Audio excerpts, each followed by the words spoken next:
Почитувани граѓани, почитувани новинари.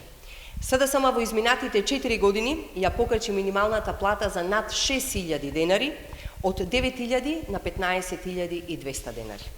Со враќањето на економијата во нормала, по надминувањето на последиците од корона кризата, по очигледниот раст на економијата, интенцијата е минималната плата до крајот на годината да изнесува 18.000 денари. Тоа почитување е двојно или 100% зголемување во однос на 2017 година. И додека минималната плата постојано растеше, ВМРО-ДПМНЕ и нивни представници се противеа на секој нов раст.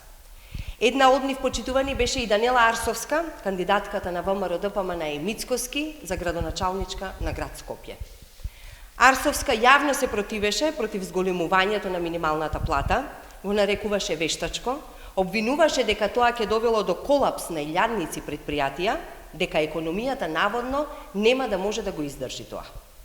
Секој вештачки обид за зголемување на минималната плата за нас не е добар, велеше Арсовска додека се противеше на зголемувањето на минималната плата. Затоа, почитувани, лицемерно е Арсовска, кандидатката на ВМРО-ДПМНЕ, да се обрати на Текстилијада и да зборува за правата на работничките и за женските права. Токму текстилните работнички има најголема придобивка од растот на минималната плата, затоа што вработените во оваа индустрија, како и вработените во кожарската и чевларската индустрија, со години добиваа плати кои беа и под законскиот минимум, односно под 9.000 денари. Денес, почитувани, фактите ја демантираат Арсовска. Нема изгубени работни места поради повисока минимална плата, растот на БДП изнесува 13,1%, а стапката на невработеност на најниски 15,9%. Арсовска, почитувани, е заинтересирана само за зголемување на приходите на бизнисмените, а не на работниците.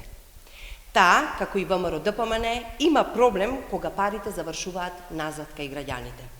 Затоа на 17 октомври неа и ВМРО-ДПМНЕ ги очекува убедлив пораз кој ќе им го испорачаат граѓаните. Благодарам.